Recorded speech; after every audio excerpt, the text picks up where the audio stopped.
Everyone. इस session में हम बीएसए के डेफिनेशंस को कवर करेंगे। बेसिकली दो पार्ट में करेंगे हम डेफिनेशन पोर्शन को। ये पार्ट फर्स्ट है जिसमें हम हाफ डेफिनेशंस को करेंगे एंड हाफ डेफिनेशंस को हम सेकंड पार्ट में डील करेंगे।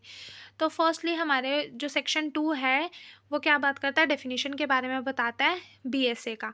अब अगर हम इंडियन एविडेंस एक्ट के साथ कंपैरिजन करके चले तो इंडियन एविडेंस एक्ट का सेक्शन 2 हमारा रिपील हो गया था, ठीक है। एंड सेक्शन 3 में हमारी इंटरप्रिटेशन क्लोज था जिसके अंदर हमें डेफिनेशंस प्रोवाइड की गई थी। अब सेक्शन बीएसए के ऊपर आते हैं। सेक्शन 2 डेफिनेशन के बारे में बात करता है।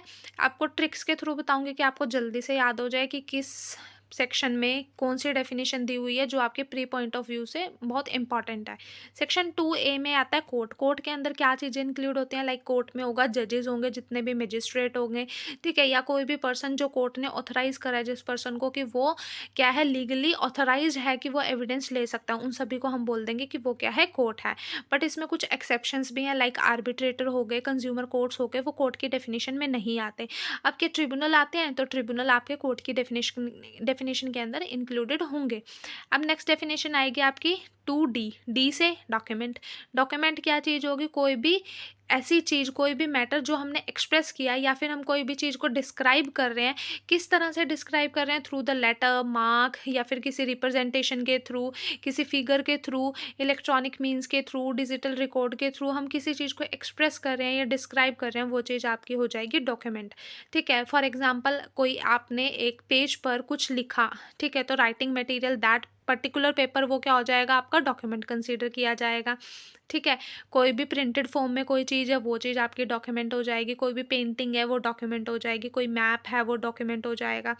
अब आपके जो डॉक्यूमेंट की डेफिनेशन है जो इंडियन एविडेंस एक्ट में थी उसमें इलेक्ट्रॉनिक मीन्स को एडमिसिबिलिटी नहीं दी हुई थी कि वो इंक्लूडेड नहीं है डॉक्यूमेंट के अंदर, बट बीएसए के अंदर इलेक्ट्रॉनिक मीन्स को, डिजिटल रिकॉर्ड को भी क्या माना गया, डॉक्यूमेंट माना गया। लाइक फॉर एग्जांपल आपकी ईमेल हो गई, चैट हो गई आपकी, ठीक है, व्हाट्सएप चैट हो गई, तो वो सारी चीज़ें क्या होंगी, डॉक्यूमेंट के अंदर इंक्लूड होंगी, ठीक है। नेक्स्ट आएगी आपकी definition 2B, 2H and 2L।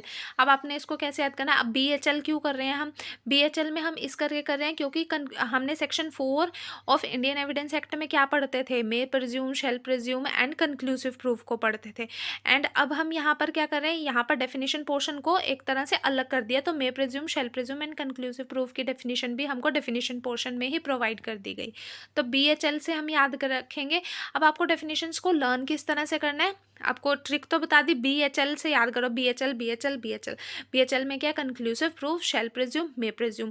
अब आपको कैसे याद करना है कि कौन सी डेफिनेशन किस में दी हुई है, ये आपको अल्फ़ाबेटिकली ऑर्डर्स में याद करनी है कि सबसे पहले C आता है तो C से कंक्लूसिव प्रूफ आएगा, फिर मे प्रिज्यूम आएगा, देन शेल प्रिज्यूम आएगा आपका, तो B में कंक्लूसिव प्रूफ। अब फर्स्टली आपके पास दो तरह की प्रिजम्पशन होती है, प्रिजम्पशन ऑफ फैक्ट होती है एंड प्रिजम्पशन ऑफ लॉ होती है। प्रिजम्पशन ऑफ फैक्ट की किस तरह से कोई भी ऑब्जर्वेशन को, किसी भी चीज़ को हम किस तरह से ऑब्जर्व कर रहे हैं, नेचुरली कोई फैक्ट है, हमने उस चीज़ को किस तरह से फैक्ट को ऑब्जर्व किया, कैसे करेंगे। अब कोई फैक्ट को ऑब्जर्व, किसी फैक्ट को ऑब्जर्व करने के लिए या तो हम उसको साइकोलॉजिकल मीन से कर सकते हैं, मीन्स कि मेंटली हमने मतलब इमेजिनेशन के थ्रू या फिर मेंटली उसको समझ के, ठीक है, वो चीज़ समझी, तो वो हमारा क्या हो जाएगा, साइकोलॉजिकल मीन से हमने फैक्ट को समझा, ठीक है।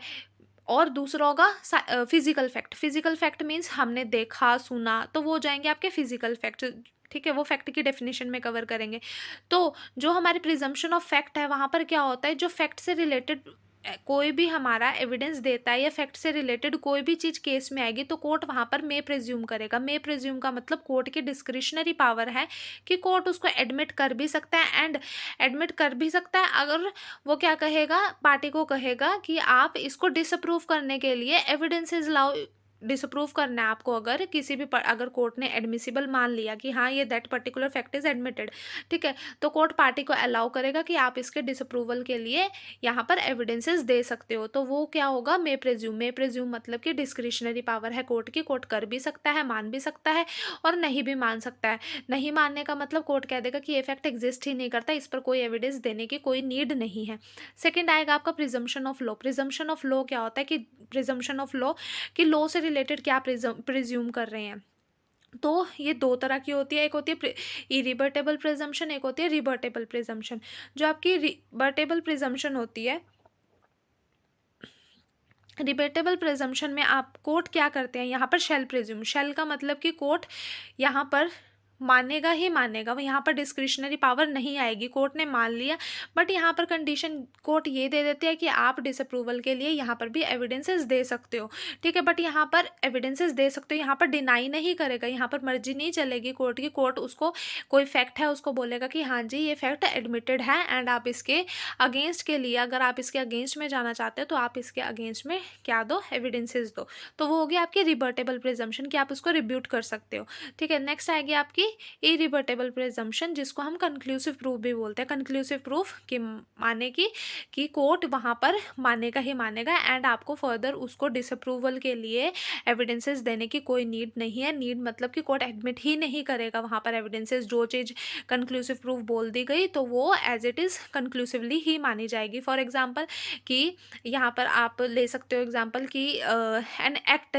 Done by child under the 7 years of age, तो वो वहाँ पर क्या होता है कि 7 साल से कम के बच्चे ने अगर कोई भी क्या किया है, एक्ट किया है, तो वहाँ पर क्या होगा कि उसने अपनी मतलब कंसेंसस में रहकर नहीं किया है, तो वहाँ पर आपको कोई भी बस ये प्रूफ करना पड़ता है कि सिर्फ ये जो चाइल्ड है ये 7 साल से कम का है, तो वहाँ पर अगेन अगर आपने प्रूफ कर दिया 7 साल से कम का है तो आगे आपको फर्दर एविडेंसेस देने की नीड नहीं है, तो वो चीज़ होगी आपकी कंक्लूसिव प्रूफ।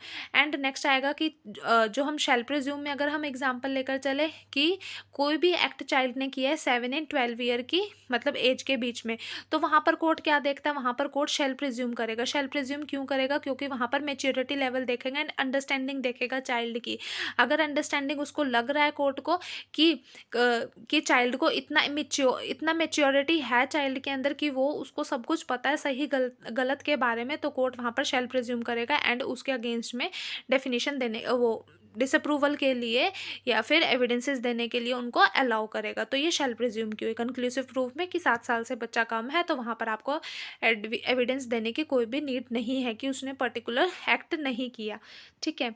नेक्स्ट आपकी डेफिनेशन आएगी 2CJI, सी में आएगी आपकी डिसअप्रूव्ड, जे में आएगी प्रूव्ड एंड आई में आएगी नॉट प्रूव्ड। अब ये कैसे याद करोगे, CJI क्या होता है, चीफ जस्टिस ऑफ इंडिया, तो CJI से आपको याद करना है। अब याद कैसे करोगे, वही अल्फ़ाबेटिकली ऑर्डर के अकॉर्डिंगली। अब डी में आता है डिसअप्रूव, कोई भी फैक्ट डिसअप्रूव है मतलब कि वो एग्जिस्ट नहीं करता और उसकी एग्जिस्टेंस को हम कंसीडर भी नहीं कर सकते, कोई भी लेमैन भी उसको कंसीडर नहीं करेगा, तो हम मान लेंगे कि वो पर्टिकुलर फैक्ट क्या है, डिसअप्रूव्ड है, ठीक है। प्रूव्ड मतलब कि कोई भी फैक्ट को हमें प्रूव्ड करना है, कोर्ट मानेगा कि प्रूव्ड हो चुका है तो हम मानेंगे कि वो एग्जिस्ट करता है और उसकी एग्जिस्टेंस को भी कंसीडर करेंगे। नेक्स्ट आएगा नॉट प्रूव्ड, नॉट प्रूव मतलब कि ना ही वो प्रूव्ड हुआ ना ही वो डिसअप्रूव्ड हुआ, ठीक है। तो ये आपकी डेफिनेशंस जो इंपॉर्टेंट थी वो कवर हुई। नेक्स्ट जो आपकी डेफिनेशंस है like fact in issue, relevant fact, evidence और फैक्ट, इन 4 डेफिनेशंस को हम नेक्स्ट स्लाइड में कवर करेंगे। Hope you will like the video, thank you.